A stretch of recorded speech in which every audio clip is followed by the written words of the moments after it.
सावधान। णमो अर्हन्ताणं णमो सिद्धाणं णमो आयर्याणं णमो वज्रायाणं णमो लोये सबसाहूणं सर्वव्यापकचिद्रूप स्वरूपाय परात्मने शोपलब्धि प्रसिद्धाय ज्ञानानन्दात्मने नमः। ज्ञानानन्दात्मने नमः। ईश सुरासुरमणुसिन्धवन्दितं दोदघायिकं मलं पडमामि बड्डमाणं तीर्थं धम्मस्य कर्तारं पडमामि बड्डमाणं तीर्थं धम्मस्य कर्तारं परलक्ष्य तजो निज तत्त्वभजो आत्मन निज में ही शांति मिले आत्मन निज में ही शांति मिले।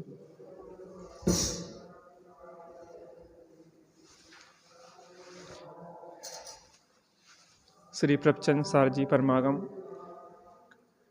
गाथा क्रमांक 10 के आधार पर अपनी चर्चा चल रही है। गाथा पाठ करते हैं, फिर भावार्थ पे चर्चा करेंगे। वीणा परिणामम अथोऽथं विणेह परिणामो दव्यगुणपजयथो अथो अथितड़ेवतो।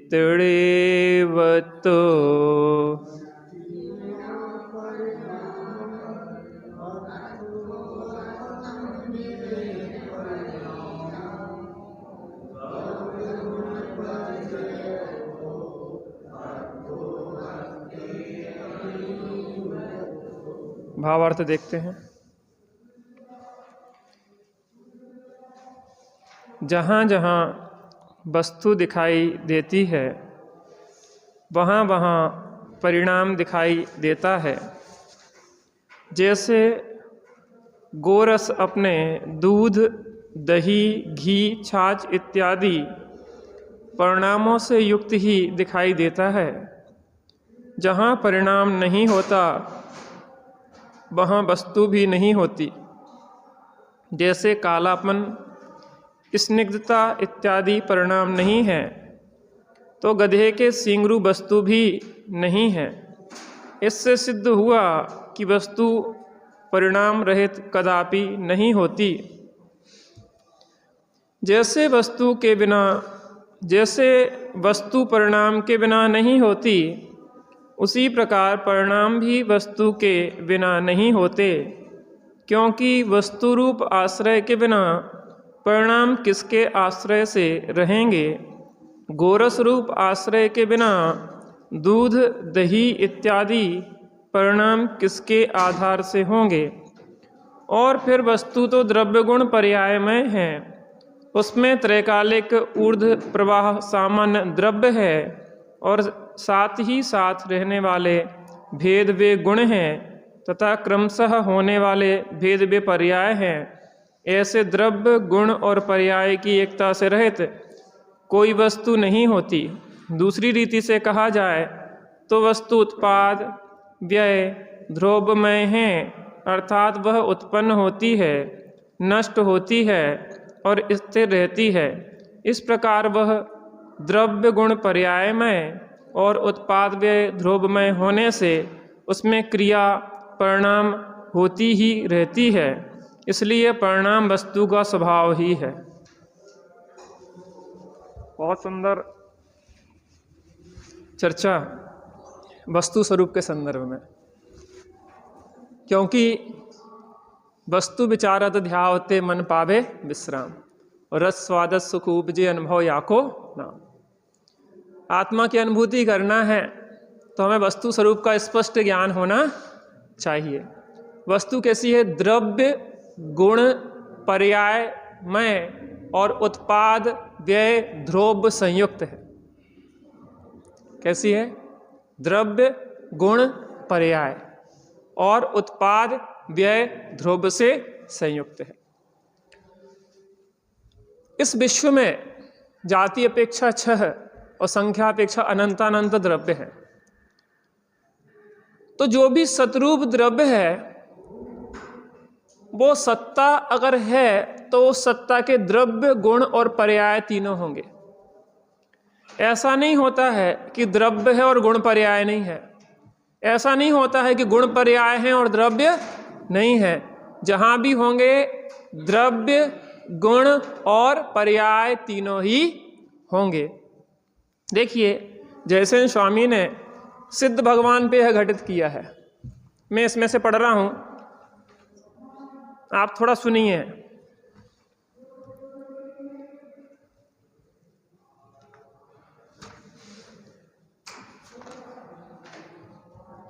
सिद्ध पर्याय रूप शुद्ध परिणाम के बिना शुद्ध जीव पदार्थ नहीं है। सिद्ध पर्याय रूप शुद्ध परिणाम के बिना शुद्ध जीव पदार्थ नहीं है। सिद्ध पर्याय रूप शुद्ध परिणाम के बिना शुद्ध जीव द्रव्य नहीं है। सिद्ध भगवान जो है ना, तो सिद्ध भगवान के ऊपर घटित कर रहे हैं सिद्ध पर्याय रूप शुद्ध परिणाम के बिना, सिद्ध पर्याय रूप शुद्ध परिणाम के बिना, परिणाम माने पर्याय के बिना शुद्ध जीव पदार्थ नहीं है। पदार्थ माने द्रव्य। सिद्ध भगवान पे घटित करेंगे तो शुद्ध पर्याय के बिना सिद्ध भगवान भी नहीं है।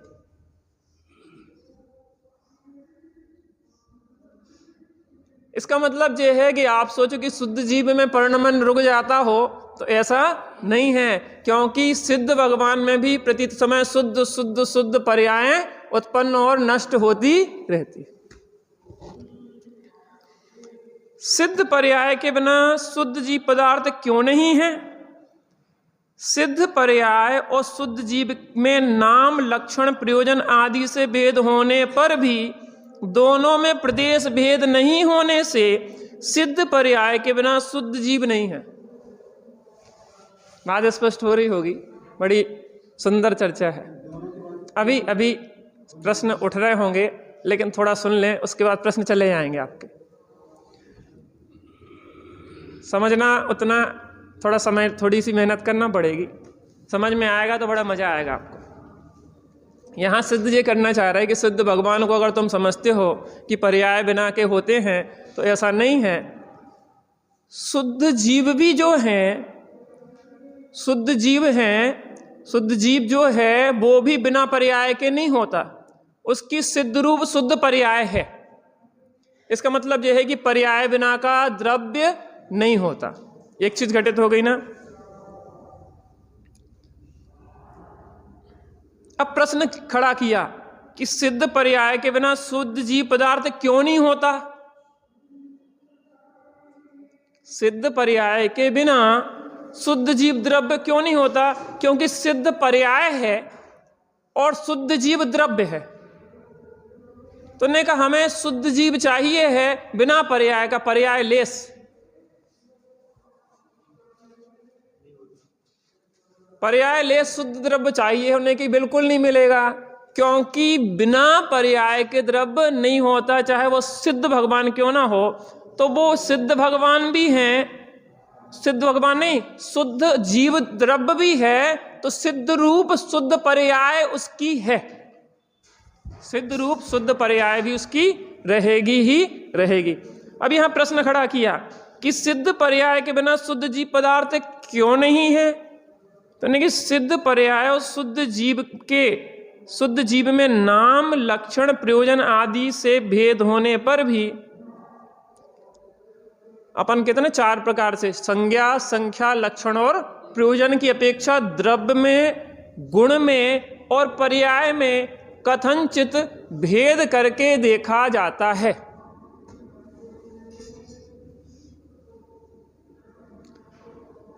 नाम का अंतर है, संज्ञा माने होता नाम, एक का नाम द्रव्य है, दूसरे का नाम गुण है, तीसरे का नाम पर्याय है।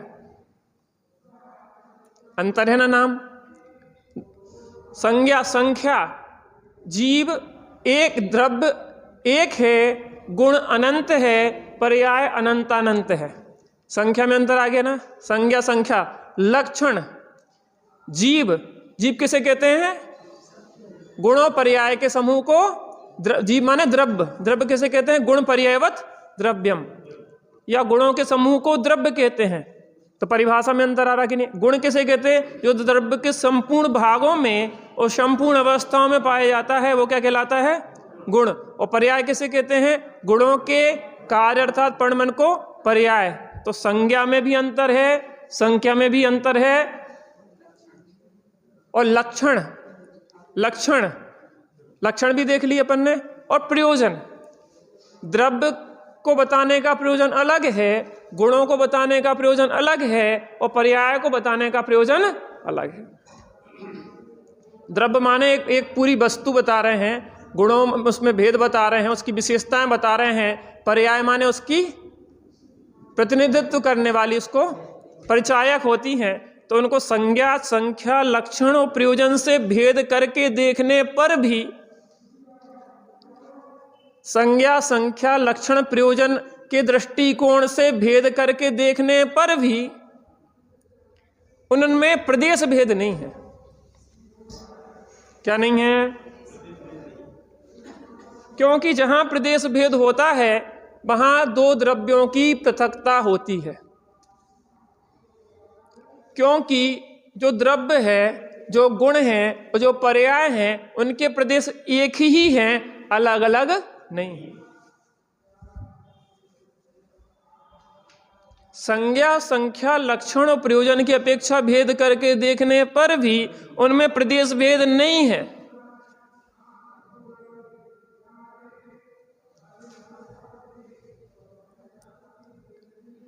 होने पर भी दोनों में प्रदेश भेद नहीं होने से सिद्ध पर्याय के बिना शुद्ध जीव नहीं है। इस लोक में मुक्त स्वरूपी आत्म पदार्थ के बिना शुद्धात्मा की प्राप्ति लक्षण सिद्ध पर्याय रूप शुद्ध परिणाम नहीं है।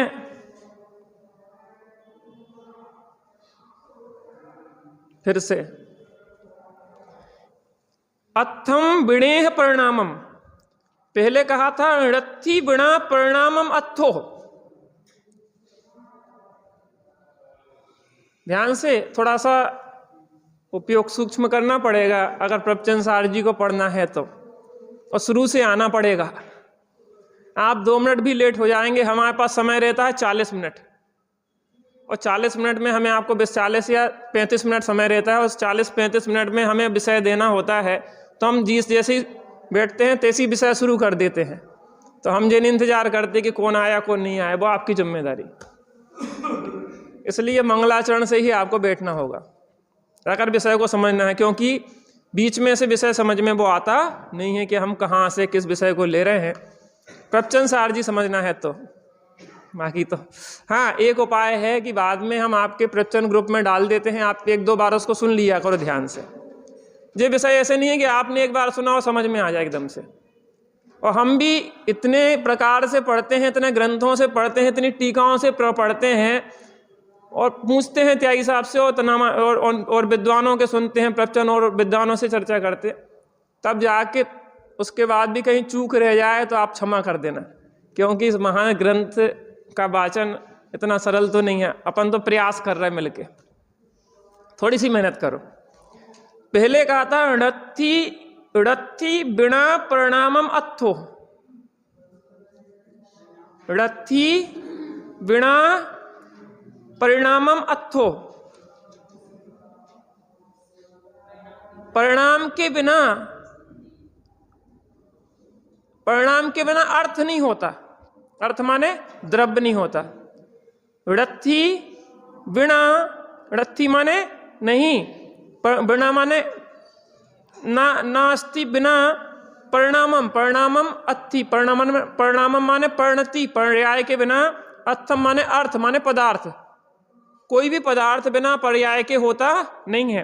अब क्या कह रहे, अर्थम बिणेह परिणामो, अर्थ के बिना कोई परिणति नहीं होती।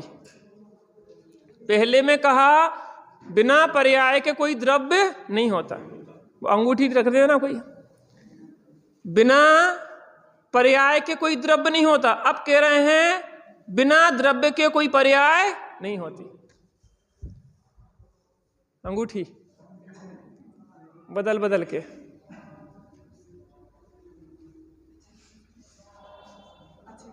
बिना अवस्था के कोई सोना नहीं होता, और बिना सोने के कोई अवस्था नहीं होती। बिना अवस्था के कोई सोना नहीं होता, और बिना सोने के कोई अवस्था नहीं होती। एक दूसरे का एक दूसरे से क्या है, संबंध है। अथम विणेह परिणामो, इस श्लोक में मुक्त स्वरूपी आत्म पदार्थ के बिना शुद्धात्मा की प्राप्ति लक्षण सिद्ध पर्याय रूप शुद्ध परिणाम नहीं है।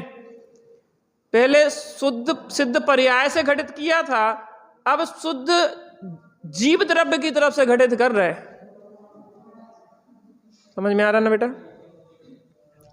इस श्लोक में मुक्त स्वरूपी आत्म द्रव्य के बिना, मुक्त स्वरूपी आत्म द्रव्य के बिना शुद्धात्मा की प्राप्ति लक्षण सिद्ध पर्याय रूप शुद्ध परिणाम नहीं होता। पहले में घटित किया था कि पर्याय के बिना कोई द्रव्य नहीं होता, अब क्या कर रहे हैं, द्रव्य के बिना कोई पर्याय नहीं होती। और सीधी सच्ची बात है, दो दूनी चार जैसी। मुक्त जीव के बिना सिद्ध पर्याय क्यों नहीं होती, ये बहुत अच्छी शैली है जयसेन स्वामी की। मुक्त जीव और सिद्ध पर्याय में नामादि पूर्वोक्त भेद होने पर भी प्रदेश भेद नहीं होने से, नामादि भेद हैं लेकिन प्रदेश भेद नहीं होने से, इसलिए कोई भी पर्याय द्रव्य के बिना होती नहीं है। मुक्त जीव के बिना सिद्ध पर्याय नहीं होती। द्रव्य गुण पज्यथो, आत्म स्वरूप द्रव्य, उसमें ही केवल ज्ञानादि गुण, द्रव्य गुण पर्याय तीन घटित कर रहे ना, समझ में आ रहा ना? कोई चीज समझ में नहीं आ तो तत्काल पूछना। इसमें आपने देरी करी, सुबह ट्रेन फिर आगे गंगा बह जाएगी, इसलिए समझते जाना जहां जहां तक अपन आगे बढ़ते जा रहे हैं। लेकिन हम जी कहते हैं कि अभी आगे आने वाला है तो थोड़ा रुक भी जाना, क्योंकि आगे स्पष्ट होगा अगर विषय तो हम रोक भी देंगे। द्रव्य गुण पज्यथो, आत्मद्रव्य, आत्मस्वरूप द्रव्य, उसमें ही केवल ज्ञानादि गुण और सिद्ध पर्याय, इस प्रकार कहे गए लक्षण वाले द्रव्य गुण पर्याय में रहता है, द्रव्य गुण पर्याय में स्थित है। यहां क्या कहने चाह रहा है कि आत्मद्रव्य, तीन चीजें घटित करना, द्रव्य गुण पर्याय, तो आत्मद्रव्य, केवल ज्ञानादि गुण और सिद्धरूप पर्याय। आत्मद्रव्य, केवल ज्ञानादि गुण और सिद्धरूप पर्याय, इस प्रकार कहे गए लक्षण वाले द्रव्य गुण पर्याय में रहता है, द्रव्य गुण पर्याय में स्थित है। द्रव्य गुण पर्यायों में स्थिति करने वाला कर्ता रूप वह कौन? अर्थो, अर्थ, पदार्थ। जैसे स्वर्ण पदार्थ, स्वर्ण द्रव्य, पीलेपन आदि गुणों और कुंडल लिखा यहां पे, अंगूठी आदि पर्यायों में स्थित है। ये स्वर्ण रूप द्रव्य, पीलेपन रूप गुण और अंगूठी रूप पर्याय में स्थित है। कौन स्थित है? द्रव्य अपने गुण और पर्याय में स्थित है। गुण पर्याय किसमें स्थित है? अपने द्रव्य में स्थित है। और वस्तु कैसी है? द्रव्य गुण पर्याय युक्त है। सत कैसा है? द्रव्य गुण पर्याय युक्त है। और सत द्रव्य का लक्षण है। सत किसका लक्षण है? द्रव्य का लक्षण है। उसी प्रकार परमात्म पदार्थ पूर्वोक्त अपने द्रव्य गुण पर्याय में स्थित है, वह परमात्म पदार्थ और कैसा है? अथित ऋबत्तो, जैसे स्वर्ण पदार्थ, स्वर्ण द्रव्य, स्वर्णमय गुण और स्वर्णमय पर्याय रूप अस्तित्व से बना हुआ है, उसी प्रकार परमात्म पदार्थ भी द्रव्य, शुद्ध गुणों और शुद्ध पर्यायों के आधारभूत शुद्ध अस्तित्व से बना होने के कारण अस्तित्व से रचित है।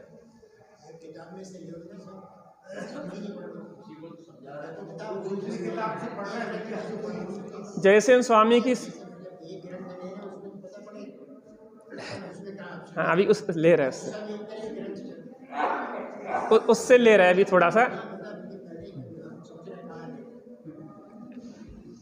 समझ में आ रहा ना? फिर से, अथित ऋबत्तो, जैसे स्वर्ण पदार्थ, स्वर्ण द्रव्य, स्वर्णमय गुण और स्वर्णमय पर्यायों रूप अस्तित्व से बना हुआ है। जो सत्य है वो द्रव्य, गुण और पर्यायों से बना हुआ है। स्वर्ण पदार्थ, स्वर्ण पदार्थ कैसे बना हुआ है? स्वर्ण रूप द्रव्य, स्वर्णमय गुण और स्वर्णमय पर्याय रूप अस्तित्व से बना है। उसी प्रकार परमात्म पदार्थ भी शुद्ध द्रव्य, शुद्ध गुणों और शुद्ध पर्यायों के आधारभूत शुद्ध अस्तित्व से बना है। सत पे आ गए ना, उत्पाद व्यय द्रव्योक्तम सत और सत द्रव्य लक्षणम, सत से बना हुआ है वो। होने के कारण अस्तित्व से रचित है। यहां तात्पर्य यह है कि जैसे मुक्त जीव में द्रव्य गुण पर्याय इन तीनों का परस्पर अविनाभाव दिखाई देता है। अविनाभाव, इसके बिना जे नहीं, इसके बिना जे नहीं, जे घटित करते आ रहे ना, द्रव्य के बिना गुण पर्याय नहीं, गुण पर्याय के बिना द्रव्य नहीं, इनमें क्या है? अविनाभाव संबंध है। उसी प्रकार नए भेद से संसारी जीवों में भी मति ज्ञानादि विभाव गुणों, मनुष्य नारकी आदि विभाव पर्यायों में परस्पर अविनाभाव यथायोग्य जान लेना चाहिए। जो अशुद्ध संसारी जीव की तरफ से घटित कर दिया। उसी प्रकार पुद्गल आदि शेष द्रव्यों में भी द्रव्य गुण पर्याय का परस्पर अविनाभाव जान लेना चाहिए। समझ में आ गया ना? अब बिल्कुल सार रूप बता दें। तीन चीजें, द्रव्य, गुण और पर्याय। द्रव्य बिना गुण पर्याय नहीं होती और गुण पर्याय बिना कोई द्रव्य नहीं होता। इस लोक में 6 द्रव्य हैं, सतरूप, सत्ता रूप, और वो सतरूप जो द्रव्य हैं वह द्रव्य गुण पर्याय बिना होता नहीं है। जो भी अस्तित्व है इस जगत में वह द्रव्य गुण और पर्यायमय है। ठीक है, इतना स्पष्ट हो गया। अब आगे बढ़ते हैं अपन। इसमें पंचास्तिकाय में इस विषय में 12 और 13 गाथा आती है। हमारी मजबूरी है कि हमें अलग अलग ग्रंथों से बताना पड़ेगा, इसलिए कि विषय स्पष्ट नहीं होगा। देखिए, शास्त्र के कथन करने की पद्धति मैं आपको बताना चाहता हूं। मैं पद्धति विरुद्ध नहीं जा रहा हूं। शब्दार्थ, न्यायार्थ, मतार्थ, आगमार्थ और भावार्थ 5 प्रकार से कथन किया जाता है। तो आगमार्थ में होता है कि आगम में इस विषय को कहाँ कहाँ लिया गया है। तो मेरी मजबूरी है, या तो आप ऐसा करें कि वो जो ग्रंथ है वो यहाँ पे प्रोजेक्टर पे चलाते जाएं, मैं पहले से उसमें डाल देता हूँ ग्रुप पे, आप पढ़ के आएँ, और या फिर प्रोजेक्टर पे चलाएं या मोबाइल में देखें। देखो, मैं जितना कर सकता हूँ उतना करना है, हमारी मजबूरी है, और हम बिना उसके 5 प्रकार से कथन किए बिना हम काम नहीं चला सकते। तो हमें ग्रंथ में बताना पड़ेगा। क्यों बताना पड़ेगा? कि इस विषय की पुष्टि के लिए कि एक ही आचार तो नहीं कह रहे, एक ही जगह तो नहीं है, आगम में और कहीं है कि नहीं है इसका वर्णन, आप अपने मन से तो नहीं कह रहे। बहुत सारे प्रश्न खड़े हो सकते। इसलिए शब्दार्थ कर चुके अपन, न्यायार्थ किस नए से कहा गया है, शब्दार्थ, न्यायार्थ, मतार्थ, इससे किस विपरीत मान्यता का खंडन होता है और जिनमत के किस सिद्धांत का मंडन होता है। शब्दार्थ, न्यायार्थ, मतार्थ, आगमार्थ, आगम में इसको कहाँ कहाँ बताया है। यहाँ अपन ने अमृतचंद स्वामी का तो वक्तव्य पढ़ लिया, टीका पढ़ ली। जयसेन स्वामी क्या कह रहे? पंचास्तिकाय में आचार्य कुंद देव ने क्या कहा, तो उससे अपनी बात पक्की होती है। कैसी होती है? वो पक्की होती है, और एक बार पक्की हो गई तो फिर वो अपनी कभी खंडित होती नहीं है। चलिए, आपकी मजबूरी मैं समझ रहा हूँ, आपको लगता है ग्रंथ से पढ़ें, लेकिन बहुत सरलता से मैं समझाने का प्रयास कर रहा हूँ। थोड़ा सा मज़ा आएगा, इसलिए मैं आपको बहुत उसको नाना प्रकार से बताना चाहता हूँ। चलिए शुरू करते हैं। 12 और 13 गाथा है इस विषय में, काय में, पंचास्तिकाय में। पज्जय विजुद्धम दब्बम दब्ब विजुत्ता या पज्जया रथी दोढ़म अनन्न भूदम भावम सम्मा परुवेंती। ये 12वीं गाथा है। यहाँ कह रहे हैं पर्याय रहित द्रव्य और द्रव्य रहित पर्याय नहीं होती। बात वही है, लेकिन आपके कॉन्सेप्ट को बहुत क्लियर करेंगे। पज्जय विजुद्धम दब्बम, सीधा सीधा अर्थ है ना, पज्जय विजुद्धम दब्बम, और दब्ब विजुत्ता या पज्जयाणथी, हिंदी जैसा अर्थ है ना। पज्जय विजुद्धम दब्बम, पर्याय के बिना द्रव्य नहीं होता। दब्ब विजुत्ता या पज्जयाणथी, द्रव्य के बिना पर्याय नहीं होती। दोणम दोढ़म अनन्य भूदम, दोनों अनन्य भूत है, अविनाभावी है। अनन्य, बेटा समझ में आ रहा पीछे? हाँ, दोनों अनन्य भूत हैं। भावम सम्मा परुम बेंती, अभिन्नपना श्रवण प्ररूपित करते हैं, अर्थात आचार्यों ने, भगवंतों ने ऐसा प्ररूपण किया है। कैसा प्ररूपण किया है कि पर्याय के बिना कोई द्रव्य नहीं होता और द्रव्य के बिना कोई पर्याय नहीं होती, ऐसा श्रमणों ने प्ररूपित किया है। किसने कहा है? ऐसे आचार्यों ने कहा है। और कुंद आचार्य देव भी ये कह रहे हैं कि मैंने नहीं कहा, केवली भड़ियम, केवली भगवान ने कहा है, आचार्यों ने कहा है। चलिए 13वीं गाथा और देखते हैं। दब्बीण बिणाण गुणा, सीधा सीधा अर्थ है ना, दब्बीण बिणाणा गुणा, द्रव्य के बिना गुण नहीं होते। किसको समझ में नहीं आ रहा? दब्बीण बिणाणा गुणा गुणेहिम दब्बम बिणाणा संभवति, संभावना ही नहीं होती। किसकी संभावना ही नहीं होती गुणों के बिना? गुणे ही दब्बेण बिना गुणा, द्रव्य के बिना गुण की, और गुणे ही दब्बम बिणाणा, गुण के बिना द्रव्य की, द्रव्य के बिना गुण की, और गुण के बिना द्रव्य की ण संभवति, संभावना नहीं हो सकती। अगर कोई कहे कि बिना गुण के द्रव्य है या द्रव्य के बिना गुण है, तो ये असंभव है। अवदिरितो भावो दब्ब गुणाणाम हवदितम।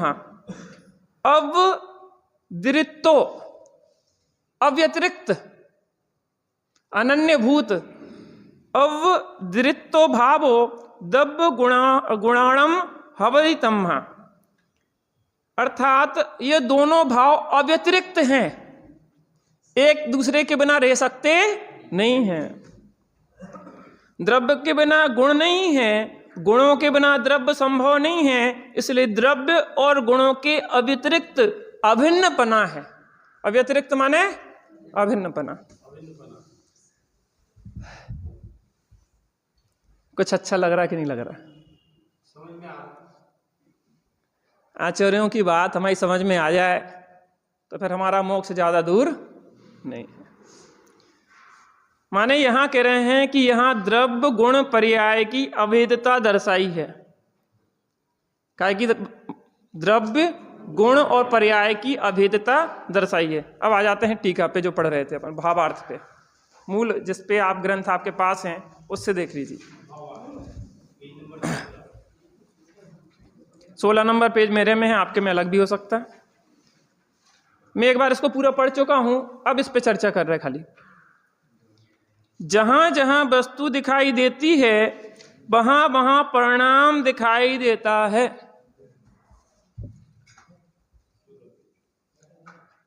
अब सुनिए ध्यान से, जहां जहां द्रव्य दिखाई देता है वहां वहां पर्याय दिखाई देती है।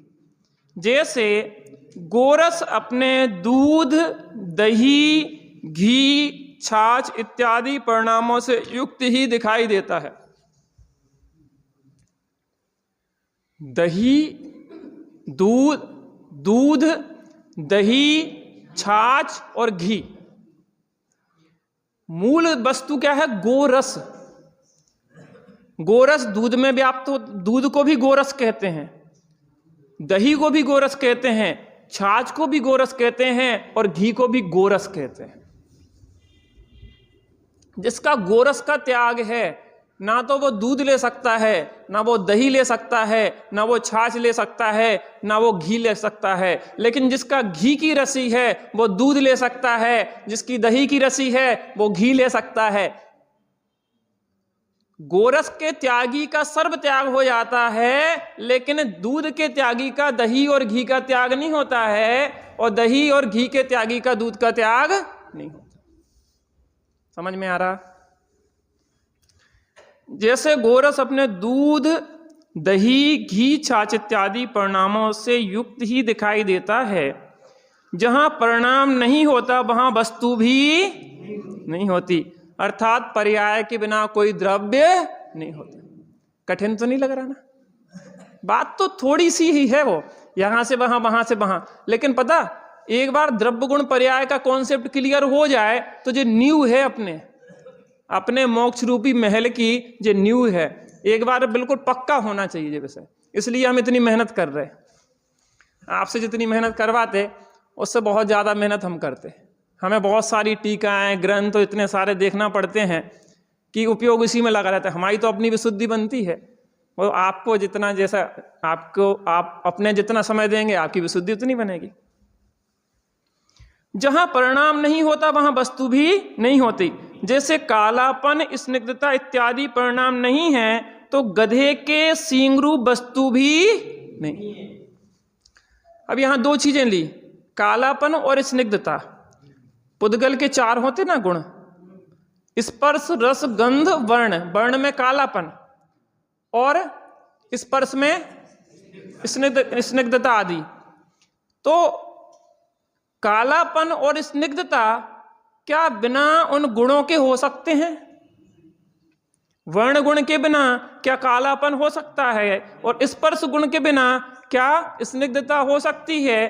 क्या स्निग्धता और स्पर्श गुण बिना पुद्गल के हो सकता है? क्या पुद्गल बिना गुण पर्याय के हो सकता है? क्या गुण पर्याय बिना द्रव्य के हो सकती है? अर्थात नहीं। स्पष्ट हो रहा? चलिए, इससे सिद्ध हुआ कि वस्तु परिणाम रहित कदापि नहीं होती। जैसे वस्तु परिणाम के बिना नहीं होती, उसी प्रकार परिणाम भी वस्तु के बिना नहीं होते, क्योंकि वस्तु रूप आश्रय के बिना परिणाम किसके आश्रय से रहेंगे? पर्याय बिना द्रव्य के किसके आधार से रहेगी? क्योंकि गुण पर्याय व द्रव्यम,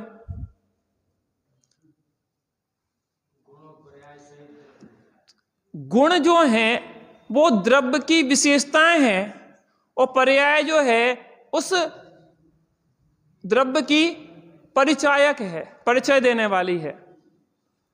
तो बिना द्रव्य के अंगूठी खो गई, खो ना जाए एक आध दिन, हमें जो खतरा है।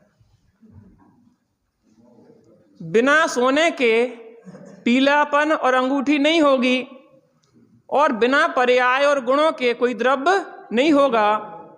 गुण और पर्याय तो हैं लेकिन द्रव्य का आधार नहीं है, ऐसा हो सकता नहीं है, क्योंकि बिना द्रव्य के आधार पे के गुण पर्याय कभी होते नहीं। पंडित जी सामने बैठे हैं, कहीं चूके तो आप बता देना पंडित जी। चलिए, क्योंकि वस्तु रूप आश्रय के बिना परिणाम किसके आश्रय से रहेंगे? गोरस रूप आश्रय के बिना दूध, दही इत्यादि परिणाम किसके आधार से होंगे? और फिर वस्तु तो द्रव्य गुण पर्यायमय है, उसमें त्रैकालिक ऊर्ध्वता प्रवाह सामान्य द्रव्य, कल चर्चा कर चुके थे अपन, वो द्रव्य हो गया। साथ ही साथ रहने वाले भेदव्य गुण, गुण एक साथ होते हैं, तथा क्रमशः होने वाले भेदव्य पर्याय हैं। ऐसे द्रव्य गुण और पर्याय की एकता से रहित कोई वस्तु नहीं होती। दूसरी रीति से कहा जाए तो वस्तु उत्पाद व ध्रुवमय है, अर्थात वह उत्पन्न होती है, नष्ट होती है और स्थिर रहती है। इस प्रकार वह द्रव्य गुण पर्यायमय और उत्पाद व ध्रुवमय होने से उसमें क्रिया परिणाम, क्रिया अर्थात परिणमन होती ही रहती है। इसलिए परिणाम वस्तु का स्वभाव ही है। समय हो गया है, बैठते हैं थोड़ी देर के लिए।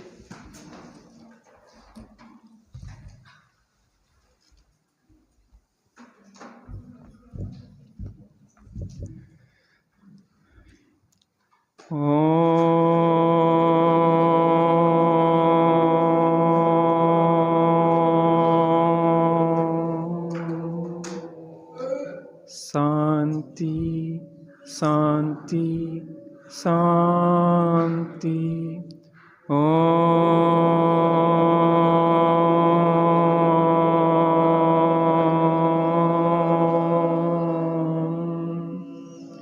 शांति शांति शांति।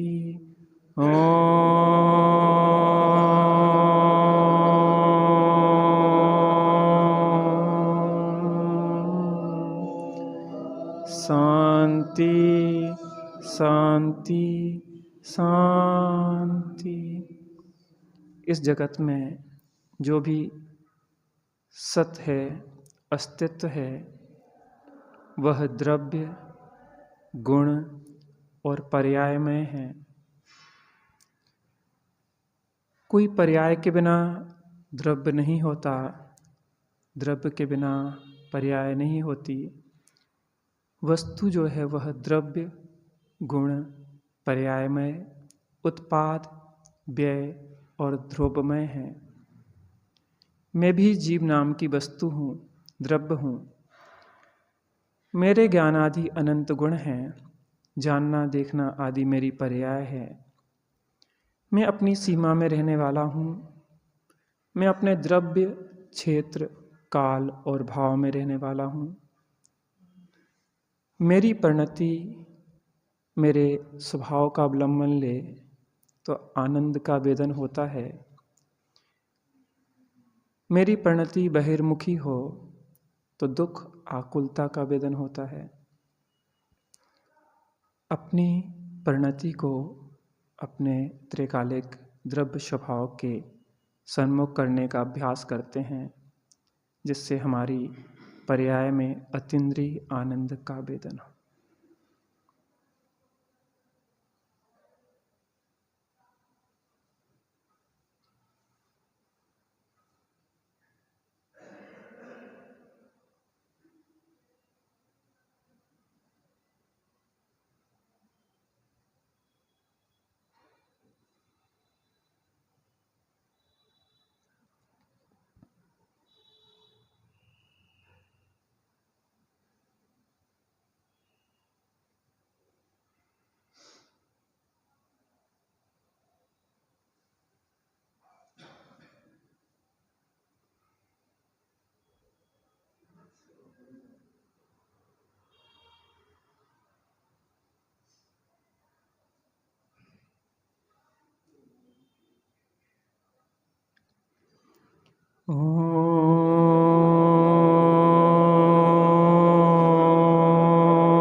शांति शांति शांति।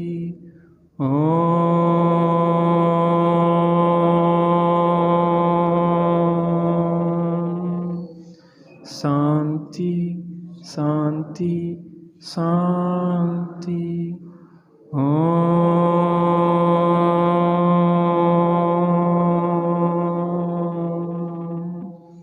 शांति शांति शांति। सहजानंदेश